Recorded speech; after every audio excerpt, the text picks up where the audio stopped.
Hi everyone, welcome to my channel. This channel is for learning programming language. So far it covers the Java basics, but it will eventually move to building simple applications. If you want to keep up with incoming videos, please subscribe to the channel, push the notification button. In Java, there are two types of data, non-primitive and primitive. In the previous video, I covered some non-primitive data type. If you want to learn more about that, go to the link below. Today I will cover the primitive data type, string.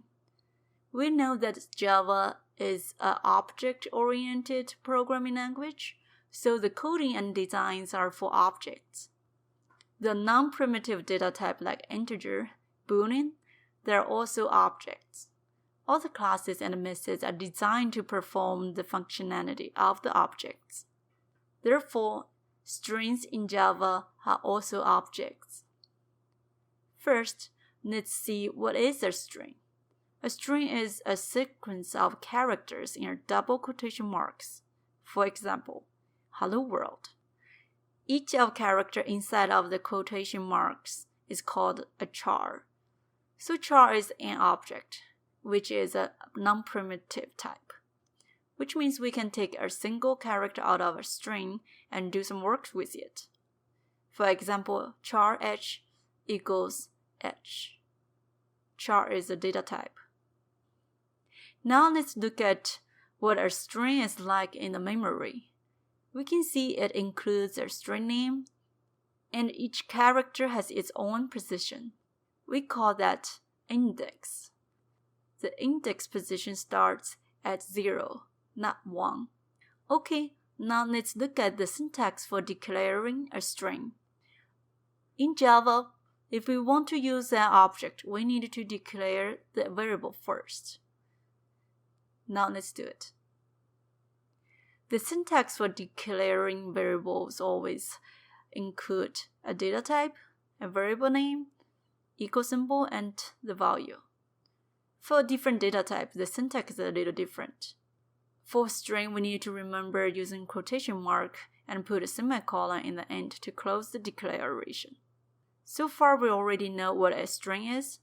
Let's look at the methods in string class. Before we get into coding, let's go to the Java document, look at the string class. In the string class, there in the bottom, you will see lots of methods here. Some very common methods we use a lot in our programming.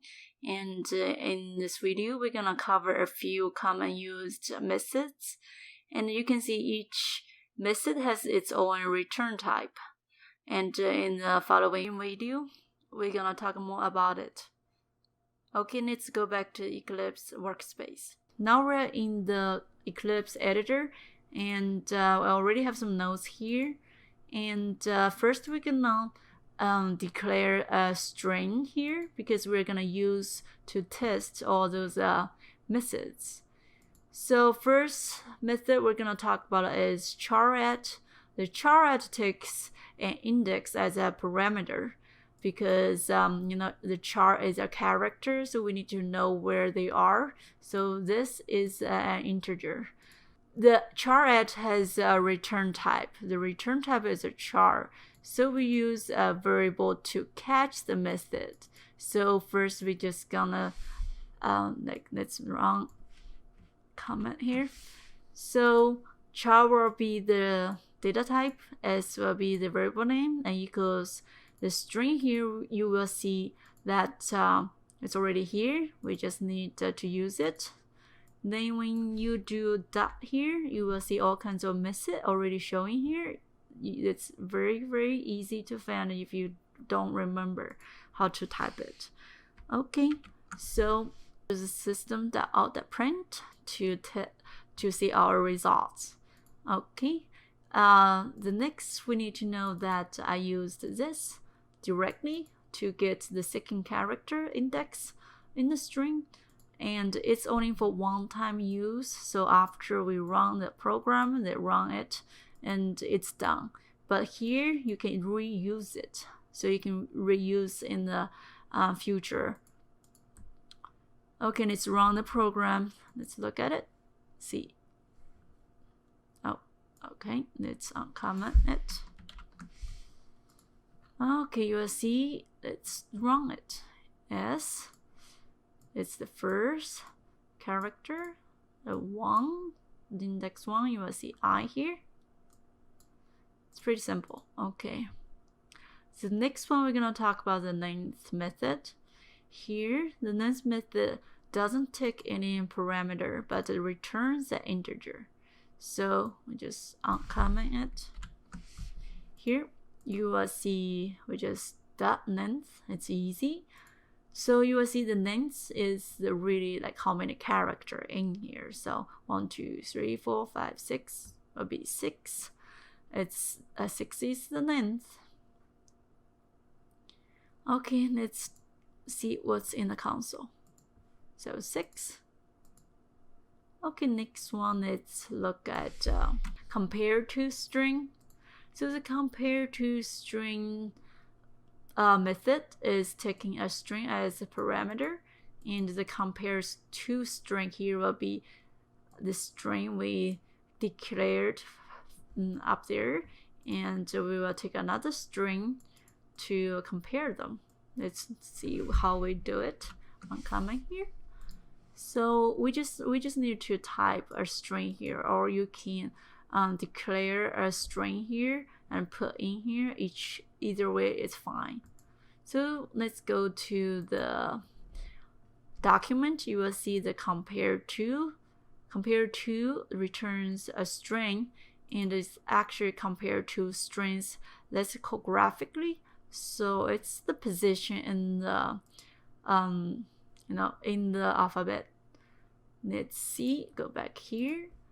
I had 1 here, 1 difference here in the end, so everything else is the same. So the F is behind 1 letter position behind the E, so it should return negative. So let's run the program. So you will see -1 here. If we do put another A in here, let's run the program. So it's positive. It's 4 index away from E. Okay, the next one we're gonna talk about concat. This method is connecting 2 strings together.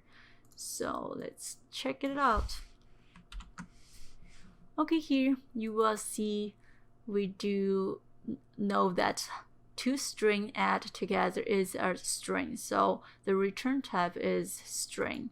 Then we use this as variables, and we use the method here and put life here. So we will know that those 2 words together will be simple life.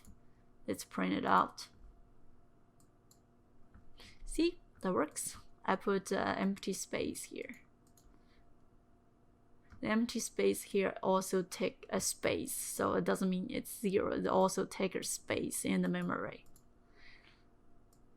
Okay, the last one is equals. We use this method a lot when we do statements, so we should get a little bit more familiar with it. Let's uncomment it. Compared to things with either true or false, either they are the same or they are not the same. So we already talked about it in the previous video as well. So the return type is a boolean, and then this is variable name, and we use equals here. Here it's exactly, it's not exactly, see?